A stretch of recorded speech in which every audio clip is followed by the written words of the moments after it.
Chapter 2, Scene 3.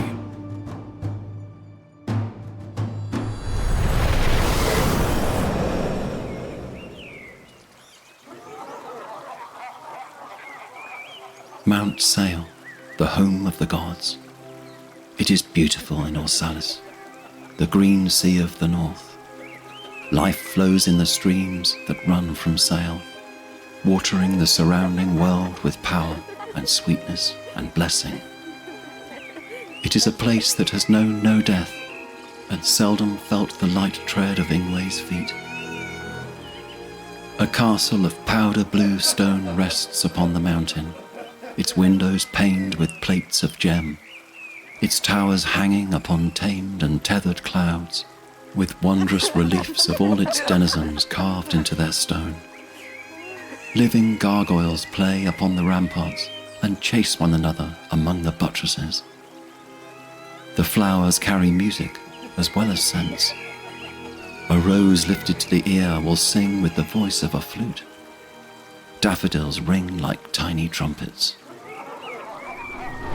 A shadow falls upon the courtyard, vast-winged and darker than black, crossing the pool below Majesty's waterfall. The laughing gods grow silent, their eyes turn to the sky. Even the birds grow still.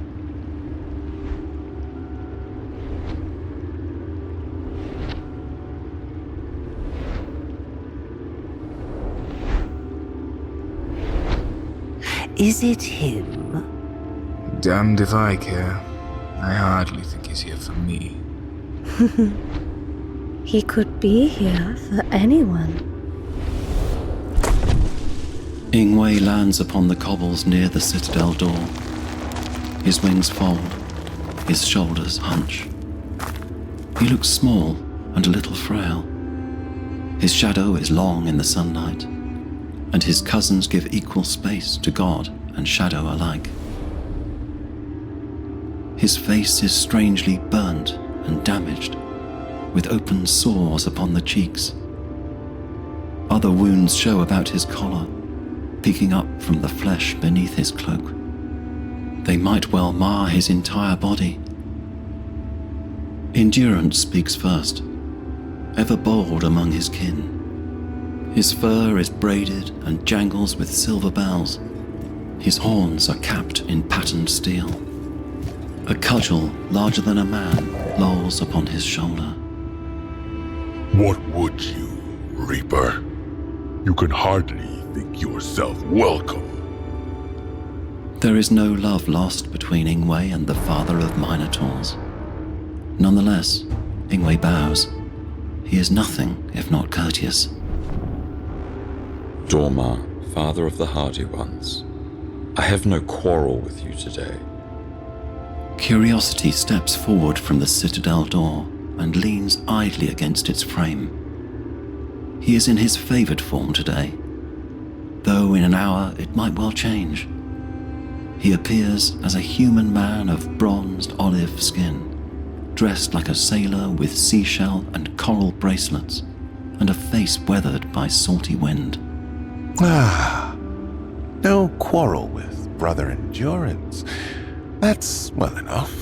But I take it you do have a quarrel. Yes. If this is about your precious Dunhilda, I would show you some of my worshippers who are lacking ears. Retaliation is my right. No, it is not about Dunhild, god of the looking glass. What you and your brethren do there is, sadly, beyond my purview. I am looking for Melayan. Protection. Indeed. Of all gods, how could she have offended? Peace, brother. I can face our cousin myself. The voice comes from a nearby archway leading into another tower. The speaker is rather homely for a god, an elf of middle age and average proportions. She looks like any of 1,000 mothers. Tell me, Protection, are you tired? Tired, Reaper? Bored, weary, ready for the void Does existence no longer delight you? Is this a threat? Yes. None of that, Reaper. Not here. Pack on back to your little crater and gawk some more at the sky. This place is for Phage's children, not the Void's. Silence, Bull, I am Death. One day you will feel my touch. Do not make it today. Protection. You have trained your priests to defy me. You have defied me. How do you answer this charge? Can't handle some wolfsbane, cousin. Has a mortal done this to you, Reaper? Seared your face like a ham? Well, it's not like you were ever particularly pretty. Ingway turns, and his face is no longer respectful, no longer kind, no longer weak. Vanity shrinks back. I would not speak so boldly, god of dyes and creams, if I stood within a shadow.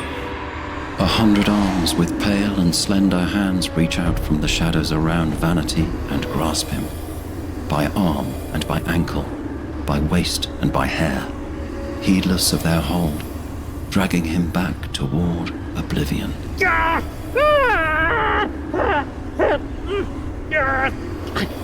Let go! How dare you, Void Spawn! Enough! You made your threat! Hardly.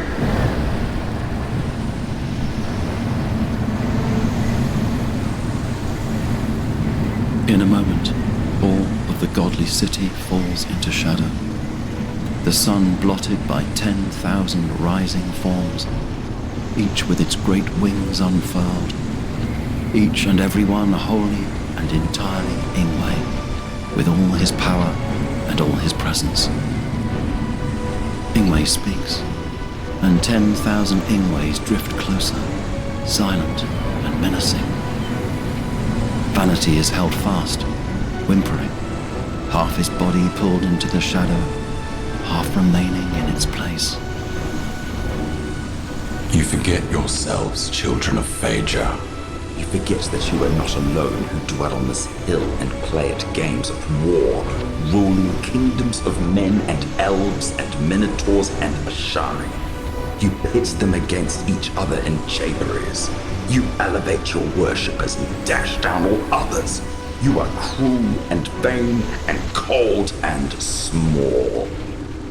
And worse, you think yourselves grand, lords above all other lords. I spit upon your station and tell you this. Death needs no titles. Death has no compassion, no compunction.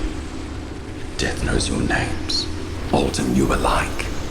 You comfort yourselves and whisper of your immortality and say, Ingway is only one. He cannot take me. But Ingway is manifold. I am one for every soul that moves upon this earth and upon all others.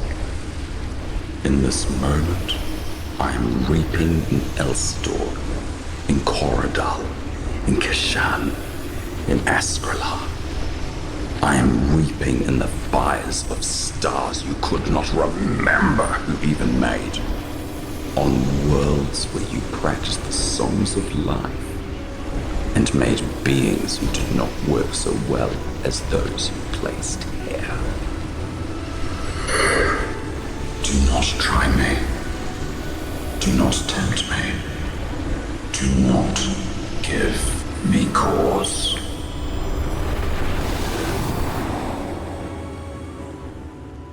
In seconds, all of Ingway's many forms depart, diving through each other's shadows, the shadows of towers and trees and gods and stones, until finally the sun shines full once more, and the birds resume their song, and Majesty's waterfall resumes its happy notes.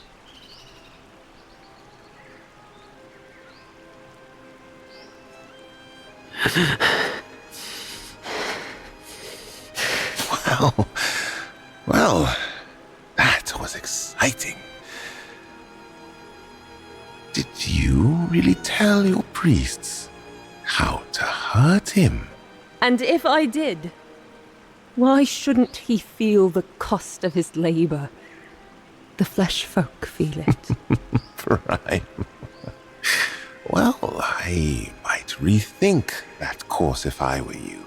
Our birdly friend might not be so forgiving next time he's burned.